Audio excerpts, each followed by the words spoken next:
You may have already decided whether or not you want an epidural. The problem is, you may have made that decision before you were actually educated and knew what to expect during labor. Maybe you found your information from a Facebook group, or what your mom did, or what your best friend did, or maybe even in haste, you decided to have an epidural based on what your provider said to you after like one rushed appointment, where you may not have had time to ask the real questions. And now you're 30 something weeks pregnant. And if someone asked you right now, walk me through what actually happens when you get an epidural, you would go quiet. And that is what this episode is for.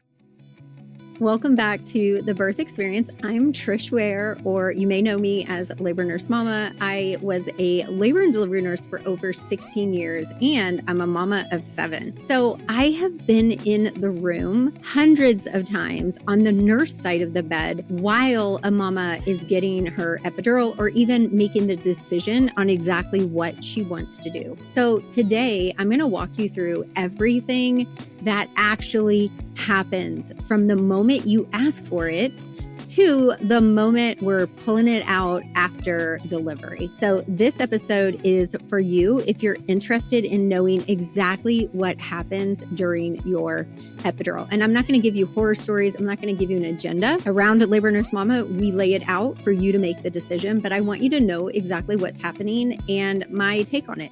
All right. So here's the thing about epidural conversations. Women a lot of times come into 3 different camps. One, they come in thinking, I absolutely want an epidural and I want it the second I get here. The next one comes in saying, I absolutely do not want an epidural. I'm going unmedicated. That's that. And then there's this third camp who comes in and is like, I don't know. I'm going to try and see how I feel. The problem with all 3, or I guess not a problem, I wouldn't say a problem. What I suggest for all of you is to be prepared for the pain of labor and have a pain management plan that is outside of an epidural. Have tools, breathing, movement.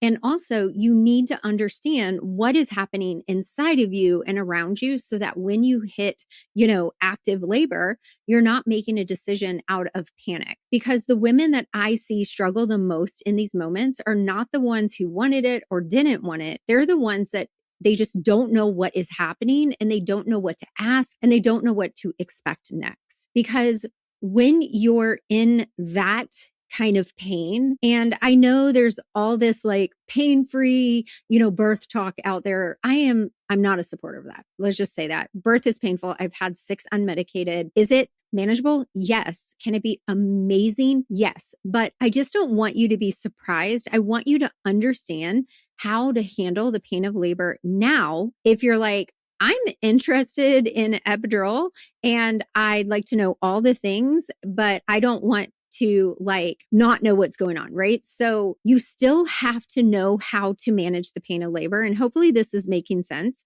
I'm going to break down the process of the epidural, but the first thing I want to tell you is that every single one of you will experience the pain of labor at some point, unless you're a scheduled C-section. That's a different, you're not going to. But even if you're induced, even if you go in labor at home, whatever the situation, you are going to have to deal with the pain of labor. And we're going to talk about reasons why, because just because you want an epidural does not mean you'll get an epidural. Just because you want an epidural and you're like, yes, epidural is going to be my savior, does not mean that it will work. It doesn't always work. So again, I'm not trying to scare you. I'm just saying come in prepared. For those of you who are like, I'm 100% going unmedicated, I want you to listen to this episode because things can change. Now, I always tell my students, if you want to go unmedicated, we're going to marry that decision. You're not going to be like, I'm going to try it out and see. No, if you want to go unmedicated, we have to marry the decision. I'm going to break this down very simply from the time you ask for the epidural, when you can ask, and how to go about with that. So what to expect, right? So I'm just going to give it to you like I give to my students inside of Calm Labor. And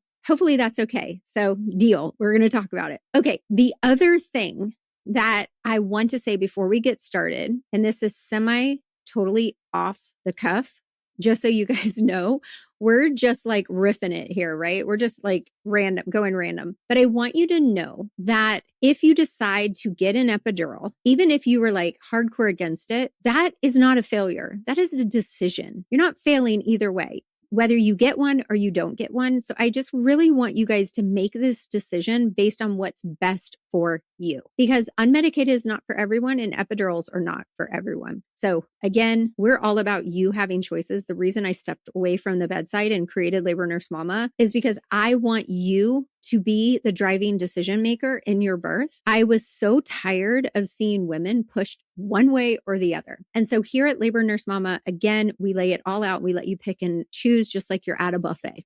Okay. Choose what's best for you based on knowledge. You don't want to choose based on fear. So let's start. We're going to start with, when can you get the epidural? So honestly, there's a couple factors in that, right? My goal for each and every one of my students and for you guys is that you stay at home in labor as long as possible. And that way, when you get to the hospital, you're in active labor and you can ask for your epidural. However, for some of you guys, maybe you're induced or what have you. A lot of people will tell you, well, you can't get it too early and you can't get it too late. There's honestly no like blanket rules on that.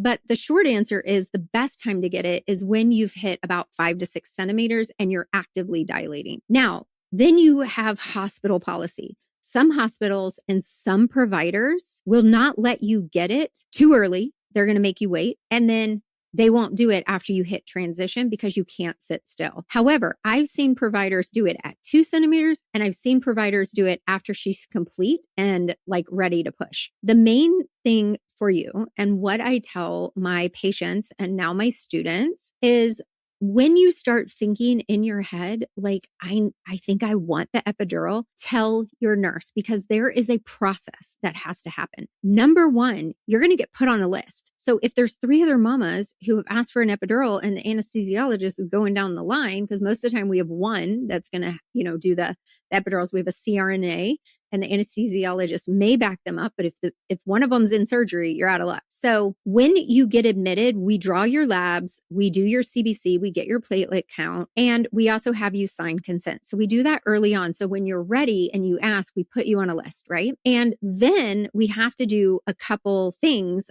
for you and your body to get you ready for the anesthesiologist or the CRNA to walk into your room. They're not just going to rush in your room. Now, sometimes they will. So if you're like, Trish, they actually rushed into my room. Sorry, it does happen sometimes. But let your nurse know, because we can start the process and I'll tell you what we have to do in a second. Just say, hey, I think I want my epidural. Let her know so she can get the ball rolling. Because first we're going to have to put you in line. Let the anesthesiologist know, or the CRNA. And if they're in a C-section, you're going to be waiting. If they're doing another epidural, you're going to be waiting. But he's going to want us most of the time to bolus you fluids, IV fluids. You've already got your IV in. We're going to give you some extra fluids to help prevent one of the most common side effects, which we're going to talk about later in the episode. So you're on the list. We're bolusing the fluids.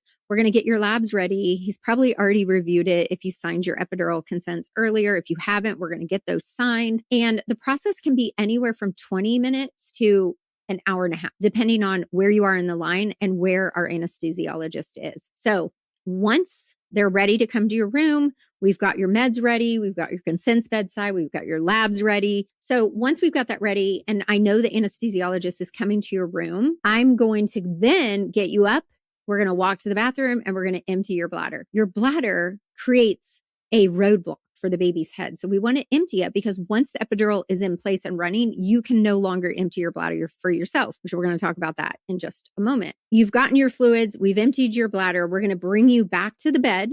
And I'm going to have you sit right on the edge of the bed. You're going to get right to the edge with the inside your knee pad. I call it your knee pad, right against the bed.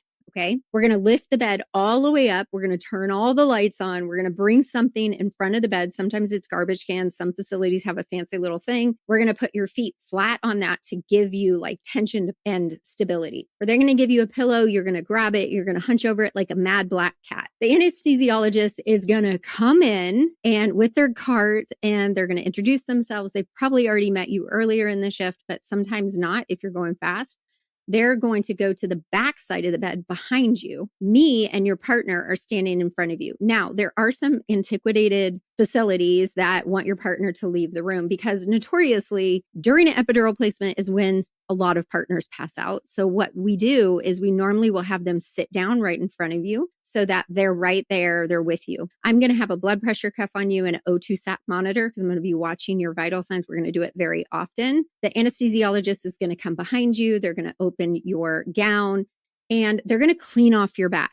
It's wet, it's cold, it's scratchy. Then they're going to use a numbing medicine to numb the spot. A lot of my patients, because I've never had an epidural, I've gone unmedicated, they've told me that that feels like a really like a bee sting or like a flu shot, and it's a little painful. So that's going to be the most pain that you're going to feel during this procedure. That's the most pain you should feel during the procedure. Then once it's nice and numb, they're going to put in the epidural needle with a catheter. They remove the needle and they leave the catheter in. So that is the next question that I get a lot of times is like, wait, do I get a shot over and over again? No, we're actually going to put the catheter, hook it to a pump, and it's titrated into you for the rest of your labor. We turn it off right before baby comes out or right after the placenta comes out. It just depends on your provider. Some of them do it different. One of the things to note and let your partner know is that this is a sterile procedure. So anything blue, partner cannot touch. You're not going to put your hands behind you. They're going to be in front of you because it's a sterile environment. So we want to keep it clean. So now your epidural is in place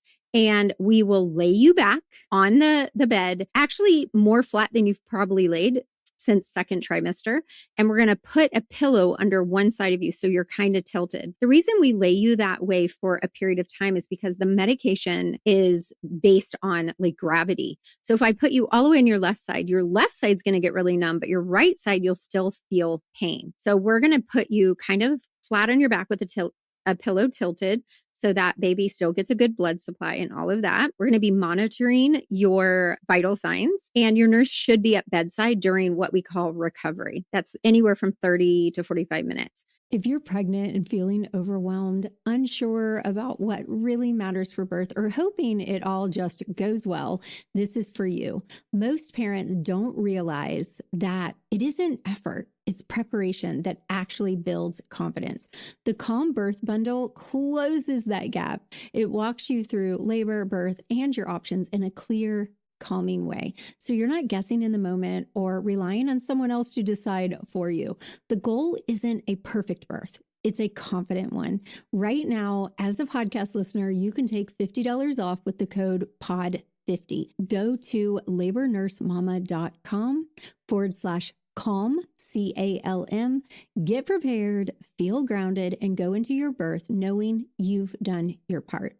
Now, I told you before that we give you the bolus of fluid for a reason. And that is because of one of the most common side effects is that your blood pressure will tank. And so when that happens, it inadvertently causes the baby's heart rate to drop. So that's why we're doing your vital signs. We're taking your blood pressure like a madman, okay? Like over and over again, very like soon. So we're doing that because we want to watch those vital signs to make sure you're stable. Once we know that you're stable, then we go to every 15 minutes. But until then, we're doing it more often. I always tell my patients and my students that you're going to feel it in your head first. A lot of times a mom will just say, I'm feeling weird. Like I'm feeling weird. And that usually precedes the blood pressure showing a drop on the monitor. I'm losing my words right now, on the monitor. And so a lot of times if my patient will say like, I'm starting to feel funny, like I'm feeling funny, I'll tap that thing and take a blood pressure right then and there. And usually what will happen is if it is dropping, we'll call the anesthesiologist back in and they're going to give you a medication to bring it back up. We may have to put oxygen on you. It just depends if it's affecting the baby. So you have it in place.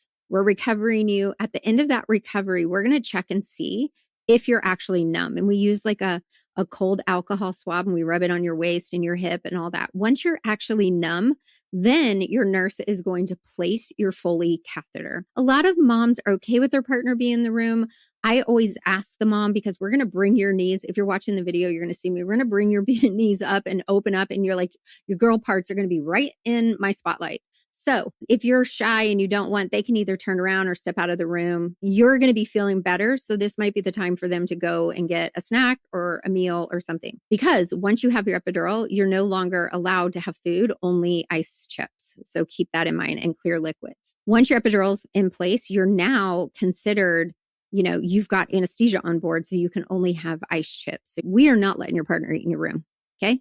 Not allowed to eat in front of you. So we've got the recovery going on. Let's fast forward. And what are you going to feel? Ideally, you should feel that your legs feel heavy, but you can still move them. If you can't move them or feel them at all, then we call this like a heavy epidural. And that's not a good thing, because we need you to be able to feel and move and feel pressure so that you can feel where and how to push. So if that's the case and it's like you feel like a dead weight, like I had a patient one time, you guys, that she was like, Trish, she called me in the room. She's like, there is something in my bed. And I looked, I'm like, no, I don't see anything. I went out, she called me back. It turns out it was her legs. They felt so foreign to her. She didn't even know that was what was in her bed. We had quite the laugh, which brings me to another side effect that you may not be happy about, but it can cause a lot of laughs, is you're not going to be able to control your gas. So a lot of women, including this patient, she started laughing, then she had gas, then she laughed, it had more gas.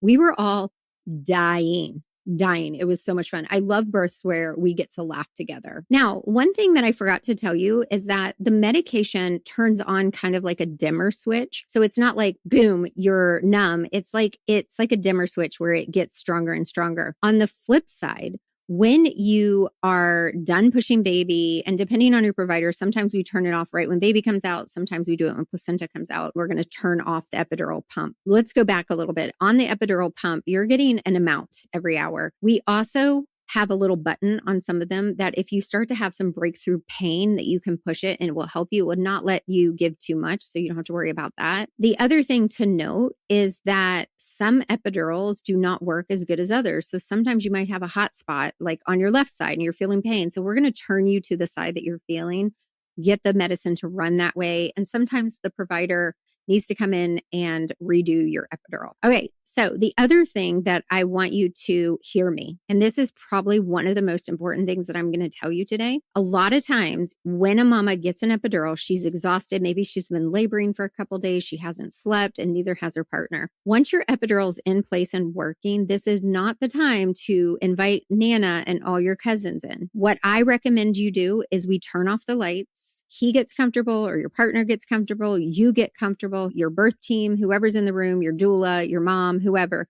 everybody takes a rest, because you don't know if you might be up all night tonight laboring and tomorrow night with a newborn. I know it's a little bit hard, but I promise once you calm your mind down, do some deep breathing, this is going to be the last solid sleep you get for maybe a year. So don't get on your phone, don't watch TV, and don't invite people into your room. This is when you need to rest. So hear me, rest time after epidural. The other thing that people ask me is like, how will I push? You should feel pressure down there. So a lot of times what I'll tell my patients is that when you start to feel like a massive increase in pressure, let me know, because that's usually a sign that you are complete. I do believe in laboring down, so we do have an episode on that. I won't go into that, but laboring down is magical for epidurals. Okay, you've pushed the baby out. You've pushed your placenta out. We've turned off your epidural. It's going to wear off again like a dimmer switch. After that, we are going to wait until you can actually put weight onto your legs to bring you to the bathroom. But before we do that, we're going to actually remove the epidural. And I always tell my patients, it's like you get a free wax job. We're going to pull all that tape off. We're going to pull out the epidural, inspect it, make sure it looks good. Then we're going to put a little Band-Aid on the spot, and then we're going to waddle to the bathroom, and you're going to go to the bathroom. So hopefully this answered a lot of your questions about epidurals. If you want more information, we do have a third trimester checklist. It's a freebie. It's our birth prep guide for third trimester. If you go to any post on Instagram at labor.nurse.mama and comment the word third, #3rd, you're going to get it. Or you can go to labornursemama.com/third and you can get that birth prep pack for third trimester. We have one for each trimester. Here's the deal. When it comes to epidural, when it comes to your pain management plan, it's your choice. It doesn't matter what Nana or Mama or Aunt Sally did or your bestie did. It matters about like, what do you want? Just be educated and informed and make the decision from a place of education and knowledge and not from fear. So wherever you land on this is the right answer for you. What I want you to walk away from this episode with is not a decision. It's feeling clear, knowing what's coming, that whatever happens in that room, it happens on your terms. So as always, I hope you enjoyed this episode. No fluff, no BS. We're just talking straight, right? And I would love if you would do me a couple favors. One, hit subscribe, leave a review or a comment on Spotify, and share this with someone who's pregnant. As always, I'll see you again next Friday. Bye for now.